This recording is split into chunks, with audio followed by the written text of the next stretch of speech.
अस्सलाम वालेकुम स्टूडेंट्स, कैसे हैं आप सब। आज का लेक्चर हमारा कीवर्ड्स के ऊपर है।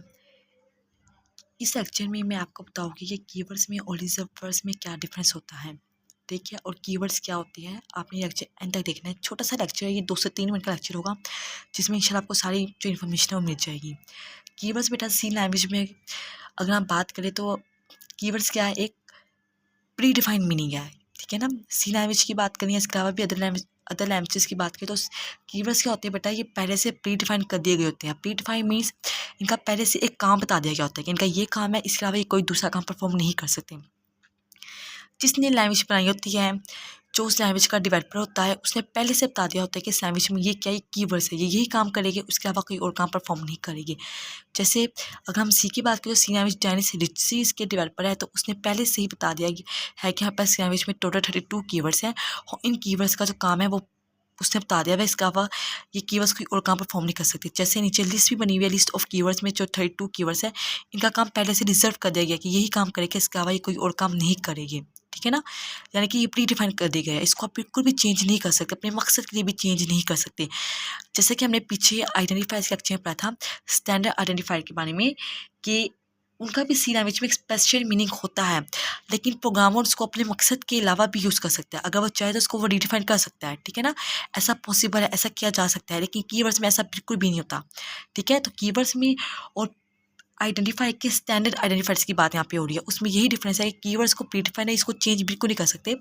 लेकिन अगर हम बात करें आइडेंटिफायर्स की, तो आइडेंटिफायर्स में भी अगर हम बात करें स्टैंडर्ड आइडेंटिफायर की, स्पेशल मीनिंग तो उनका है सी में, लेकिन उसको हम प्रोग्रामर्स को चेंज कर सकता है, उसको रिडिफाइन कर सकता है। इसके अलावा बेटा जो कीवर्ड्स है वो हमेशा लोअर केस में लिखे जाते हैं, ठीक है। लोअर केस में हम इसको लिखते हैं, अपर केस में नहीं लिखते। नीचे आप जो लिस्ट देख रहे हैं कीवर्ड्स की, उसमें आप देखिए ऑटो, ब्रेक, केस, चार, कॉन्स्टेंट, कंटिन्यू, डिफॉल्ट, ये सारे के सारे आप देखिए सबका लोअर केस है, ठीक है, कोई भी अपर केस में नहीं है। लेकिन अगर हम बात करें एनिमल्स और सी लैंग्वेज में, उसमें भी अगर हम बात करें यूज़र डिफाइंड आइडेंटिफायर की, जब यूज़र कोई आइडेंटिफाई डिफाइन करता है तो वो उसको अपर केस में लोअर केस में इजीली लिख सकता है, उससे कोई इशू नहीं होगा। लेकिन ये एक अहम पॉइंट है जो मैं आपको यहाँ पे बताना चाह रही हूँ।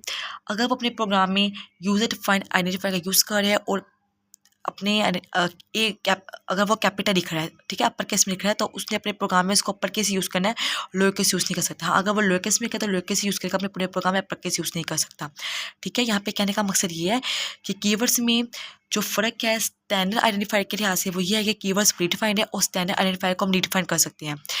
और दूसरा फ़र्क जो यहाँ पे बनता है वो लोअर केस के पॉइंट ऑफ व्यू से बनता है कि कीवर्ड्स लोअर केस में लिखे जाते हैं, और इसके अलावा अगर हम कीवर्ड्स का डिफरेंस करें उसके साथ आइडेंटिफायर में यूज़र डिफाइन के साथ, तो यूज़र डिफाइन में हम कीवर्ड्स को अपर केस लोअर केस दोनों में लिख सकते हैं, ठीक है। अब वो यहाँ पे कह रहे हैं कीवर्ड्स रिजर्व वर्ड्स भी होते हैं, ये बात वो ठीक कर रहा है, ऐसा है कीवर्ड्स रिजर्व वर्ड्स है, लेकिन इसमें मेन डिफरेंस बेटा जो है वो ये है कि कीवर्ड्स को हम प्रीडिफाइन नहीं कर सकते, हम रिजर्व वर्ड्स को भी प्रीडिफाइन नहीं कर सकते, ठीक है। लेकिन हम रिजर्व वर्ड्स को बेटा ऐसा आइडेंटिफायर यूज़ कर सकते हैं, ठीक है। आपने ये बात याद रखनी, दोनों रिजर्व वर्ड्स और कीवर्ड्स पहले से रिजर्व कर दिए गए हैं, इनको हम चेंज नहीं कर सकते। लेकिन जो रिजर्व वर्ड्स होते हैं उनका हम ऐसा यूज़ कर सकते हैं आइडेंटिफायर। जैसे कि मेरे पास एक क्लास है, क्लास के मेरे पास एक आइडेंटिफायर है, क्लास एक रिजर्व वर्ड भी है, ठीक है ना, मैं इसका एक रिजर्व वर्ड की तरह भी यूज़ कर सकती हूँ, ठीक है। तो ये एक मेन पॉइंट है जो आपने याद रखना है। टोटल जो हमारे पास होते हैं वो 32 कीवर्ड्स होते हैं, जो कि नीचे लिस्ट आपको मैंने प्रोवाइड कर दी हुई है, आप यहाँ से इनको पढ़ लीजिएगा।